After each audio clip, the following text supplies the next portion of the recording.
everyone, and welcome to the Leadership Heart Podcast with Sandra J. Horton, the Growth Catalyst.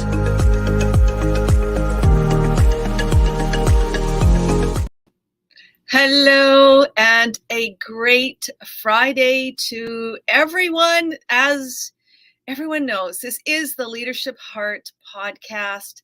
I'm Sandra Horton. I'm a business success coach, and I'm always so excited to come to you on this day, on this Friday, whether it's afternoon, evening, or morning, wherever you are in this beautiful globe. Welcome. Welcome to this very powerful conversation today. Strategies to think clearer. For better, truly get better results in your life and work. What I wanted to share today is truly what I have found in my life, some strategies that has helped me get through that confusion into clarity, from confusion to clarity. Now, each and every one of us has a powerful life story. Each and every one has had a journey. Wherever you are is exactly where you should be. So I want to share some very powerful strategies that help me get clear and truly has led me to develop the clarity model. I'm actually going to share some excerpts from one of the books that I'm a collaborative author on. It's called Growth Strategies for the Hungry Entrepreneur. And we're going to dive into 8 key strategies that I have embedded into my life that truly have helped me get clear. I want to ask first, though, I want you to ask some questions of yourself. What do you want? Why are you wanting to get clear? And in what areas and ways do you want to think clearer? Why is that? Why are you wanting to get clear? In this crazy, confused time leading up into the happy holidays, Merry Christmas for some, however, whether you are in this moment right now, what do you want from this? Why are you asking yourself, how can I get clear? When I ask myself purposeful questions, I can really, truly understand myself. One of the things that I have found very powerful in learning to get clear in my mind is in the moments of when I became and made that choice to become more self-aware.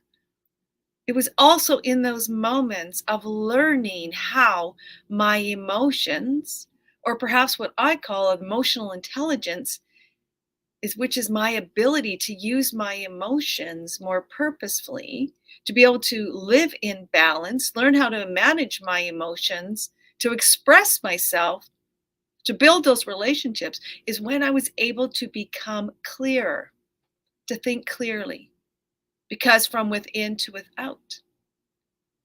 I learned how to use the strengths that I have that perhaps have supported me throughout my life journey. So I want to dig into these 8 beautiful strategies that I have in my collaborative book here, and you can learn a little bit more about that book later. But what I wanted to share is what are some of those key areas that we can dive into. The first one is being open to self-exploration. Well, that seems kind of obvious, doesn't it, Sandy? I would say to myself, well, there's more to just about self-exploration. Perhaps right now you are finding yourself in a moment of overwhelm. There's so many things that are coming at you that maybe perhaps your mind feels fuzzy or unclear. What I found is in that moment when I made a decision to stop, just simply making the choice to stop, to look at what I'm actually thinking. That is in that moment of being open to self-exploration. I'm going to bring this up here because this is some key notes that I put down here. So in that moment of exploration, how do I do that? Because within these 8 tools, I want to give you tips and strategies. The first thing that I did was start to document, write down on a piece of paper right now the words that were coming out of my mouth. And in what situations was I being triggered by? And what I found in those moments of beginning to go within to explore myself, become more emotionally intelligent, I realized that my thinking was being clouded by the circumstances I was finding myself in. So I want you to reflect right now in your life. What are you thinking? How are you acting? What are you hearing yourself speak?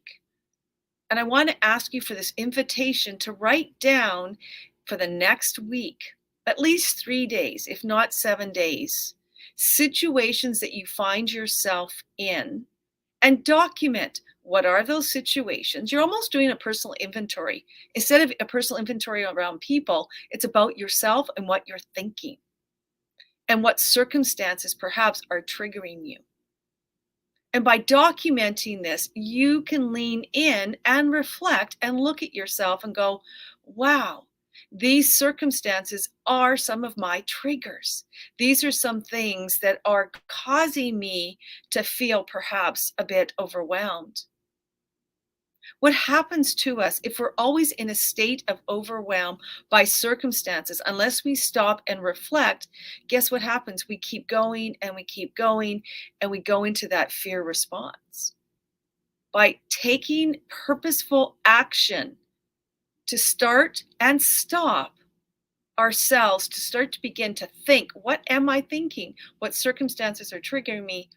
We begin to look at new things in a different way. The second thing that I found very powerful in terms of other strategies to think clear is learning to stop and lean into my heart space. When we're thinking and we have perhaps clouded judgment, we're feeling overwhelmed, we're in that fear response mode, which is just our natural way of being, especially around Christmas time or the holiday season, where there's a lot of demands on us. Perhaps we have financial considerations or concerns that may be stressing us out. We're trying to wrap up the year end. We're ramping up for 2023. Whew, just think about it. There's so much things, actions, responsibilities that may be coming at us. The second tip that I found in becoming a more emotionally intelligent leader in this moment to think clear and better was to check into my heart space. You've heard me speak about this so many times, but it's so important, particularly now. So, how do you do that? The first strategy, and again, I've spoken about this before, is to fully meditate. And what I mean by fully meditate is commit, even if it's just a few minutes. Even now, just ground yourself, put your feet on the ground, and focus on your breathing. Breathing in from the lower diaphragm, up and out. By slowing down and focusing ourselves, we allow ourselves to come within our own selves. Instead of our chaotic, scattered thoughts or feelings, just look at the visual that I just gave you. What did that make you feel? It's like, whoa, that's too much for me. Or if you're listening to this later in the podcast, the sound, the tonality of my voice in a rushed perspective makes you feel uncomfortable, right? So just take that moment and purposely begin to go within during this next week as well. If you're walking, just focus on that breath, breathing in and out. By focusing on those simple tools will begin to help you think better. They seem really simple, don't they? But if we and when we now commit to making a choice to slowing down, I call these pattern interrupts. We interrupt our thinking patterns that are perhaps again, fear-based or in this rushed pattern that we find ourselves. Purposely, we begin to notice, how do we feel and where are we feeling it? Do we feel it in our stomach? Do we feel the flutters in our heart space? Do we get an upset stomach? What is it? And how does it emerge? That's why I asked you to document your circumstances, your situations, how you're thinking, what you're feeling. Because then you can start to basically lean into those heart signals. That's what I call these heart signals. Our heart signals are telling us what we're thinking and feeling. So if we can begin to connect, not just in our head, but in our heart space, we expand. We're able to learn more about ourselves. And breathing in, we quiet ourselves. We become more aware of our self-expressions, how our emotions are showing up for ourselves. And then we can make a choice on how we choose to respond, not react. That's the challenging part. To think clearer allows us to respond, not react, in our life, in our work circumstances. So we begin to feel, and then we track our thinking in this. So, how do we stop ourselves if we want to truly interrupt ourselves? There's a number of different ways. I've learned some great tools from my wonderful mentor, Rex Sykes, who I absolutely adore, and I always give echoes and kudos to whenever I can in Life on His Terms, and his the online Ultimate NLP program, which is really learning how to stop, like literally stop ourselves when we're starting to feel those moments of anguish or overwhelm, or our thinking is confused. We've got that blurry head. We're just not kind of present. We're not grounded in ourselves. The things you can actually do is anchor some positive words to stop yourself, like stop can be a word, or a hand up, stopping myself. And then take a breath, look up, look for a different color. Just anything and all things in that moment. They take your direction in a new direction. So I just did that purposefully. So those who are watching and then those who are listening later, I want you to ask yourself, what could you do? What power words, what ways physically could you stop yourself now and then re-engage differently? So in that next meeting you have with someone, perhaps on Monday morning, and you're talking about year end and things are starting to, ramp up and you're trying to get these deadlines completed, you're feeling the pressure in yourself, you want to get these things done. People are on holidays, you don't know how to accomplish this, you feel like that tension in you, maybe your hands are clenched. One way again is just to stop and breathe. Look around, come back to yourself, ground yourself. And what I mean by grounding, and we talked about this last week with Deborah O'Neill from blissbee.me, is to ground into, as I call it, Mother Earth, into the earth, into that safe place. So you feel yourself grounded on the floor. Anchor your feet in and then breathe in. Really does help. The other thing that I found very helpful to become a better, clearer thinker, and I have this again in this beautiful book that I wanted to share again today about growth strategies for the hungry entrepreneur, is learning to acknowledge our quiet leader. And what I mean by that is there's habits we have. Perhaps you're one of those, and I definitely was one of those, who loves to contribute. I love to problem solve. I love to jump in. I love to be able to help be a problem solver, a change enabler. But what can happen to you in those moments, if your thinking is not clear, you may not be resonating or aware of your impact on others. So if you want to get to be a better, clear thinker and have a more positive outcome on others, I'm going to ask you to acknowledge your quiet leader.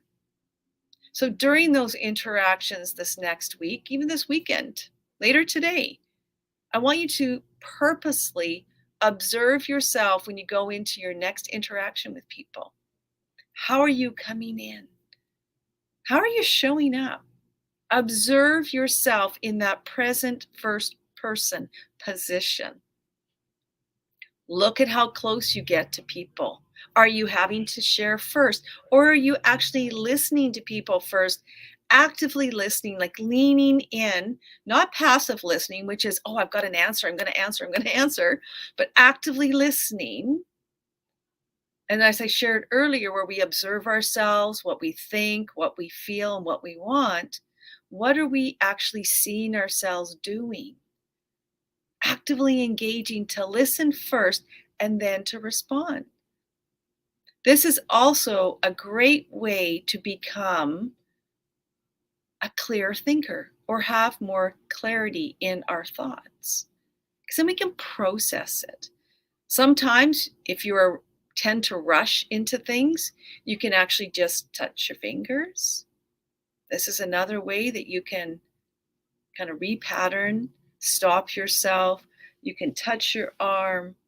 Whatever movement or action you can then positively anchor in that allows you to stop and to observe when you're in that interaction. This is also some other ways. But I want to dive into a little bit about habits now, because when we are perhaps overstimulated, or we're not thinking that clearly, what tends to happen is we really fall back into our repeated patterns, our habits. And habits, and I love the work with Atomic Habits by James Clear. It's a great book. I advocate for everyone to read that book. I just recently read that through this mastermind. It was just fantastic. And what I found, which was very much aligned to thinking clearer, was about the importance of these habits and how we automatically go into the cues that are around us. That's why I asked you in some of those earlier tactics to, again, start to observe yourself, really be very specific in the patterns and the habits you have right now. Because what he has documented and shown in the research in his book is that there's a 4-step process we go through as part of our habits. And they do come from our beliefs, how we've been pre-programmed, basically preset to act a certain way. And so if we want to get control of our thinking, to think clearer, we have to understand these habits that show up in how we respond. And what he states, which is very, very, very clear, actually, and his last name is James Clear, is about looking at the cues. What cues spur us on to certain behaviors? The cravings that are caused within us that make us want something, the response that comes back, and then our decision if we're rewarded by that habit. So if you are one of those people who are cued by a lot of different things, always going, wanting to be on, go, go, go, go, go, you probably have a lot of cues that are out there that are continuing to overstimulate you. Now, I'm not talking about when our brains and our neurobiology gets hacked, basically. We become so overstimulated, but our cortisol levels are high. We're really functioning in our primitive mind, which just keeps us alive. So we're overstimulated, going, going, going. I'm speaking about normal cues, things that and how we function daily. So there's a delineation there. So we're just saying we're working too fast, or we're taking on too much. We're not really thinking clearly. And so what I'm asking you then is to clue in on those cues.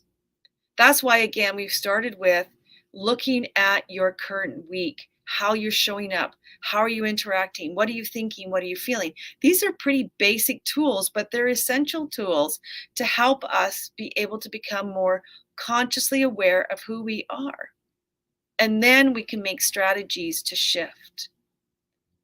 So truly, our behavior and how we respond in these circumstances and how we're thinking is very much defined not by the objects in our environment, but by our relationship to them. So I want to repeat that. So our resulting thinking and behaviors is not defined by the objects in the environment, but by the relationship to them. And that was a great quote that I love that James has put forward, and I wanted to re-articulate that. So we need to shift who we are and how we respond, not react to our thoughts, to our feelings. And again, that's why I went back to the whole emotional intelligence. So we need to define who we are differently. We need to make a choice to think differently. If we think differently, then we can behave differently and we can have different things. We need to make a choice today. Now, does this happen overnight? No. This work has taken me a long time. It doesn't have to be hard, it can be easy. We just have to begin to make the choice today to think clear. The other thing that I found very, very powerful in my life is by answering those first 3 early questions that I asked. What do you want? Who are you? Where do you come from? These are all powerful questions. When we don't know ourselves, we seek to understand. We are functioning by those habits that I mentioned before that are just pre-programmed, and we go by them. We don't have to be that person anymore. Just breathe. Give yourself permission. Give yourself a hug, a love, acceptance that, hey, I'm here. I'm who I am today, but I can change. Everybody can change. So these are some strategies and tips to change, to become aware.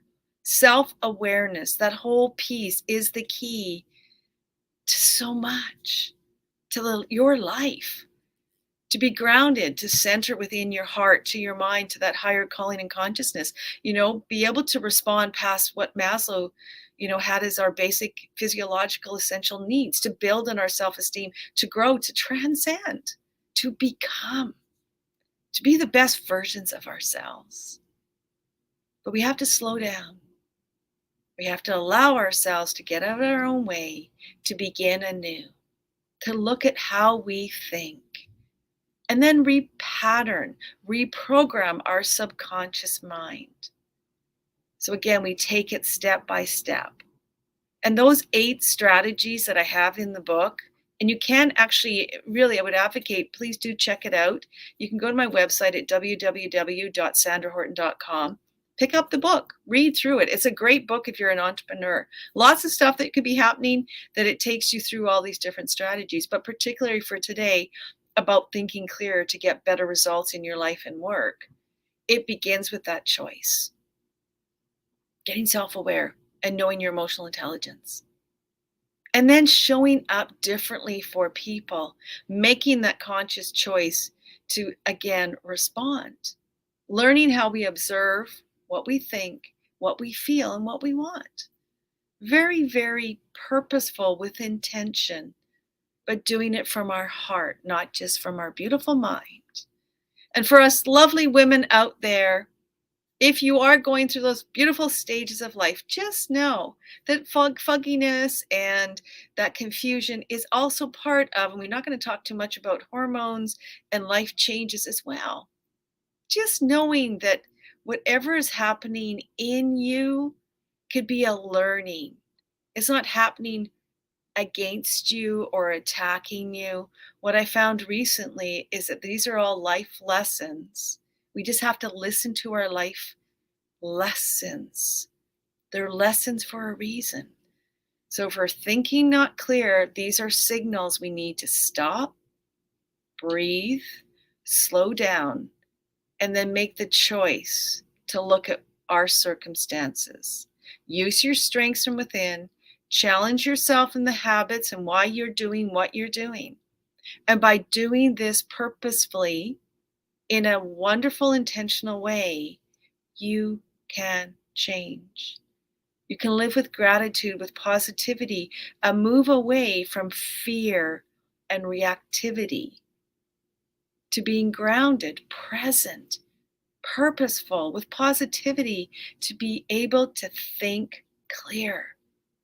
Imagine what that would feel like. Imagine what you would see yourself doing now. It's so possible. It's right here for you to be able to shift yourself easily into that clear, wonderful space that is the present moment.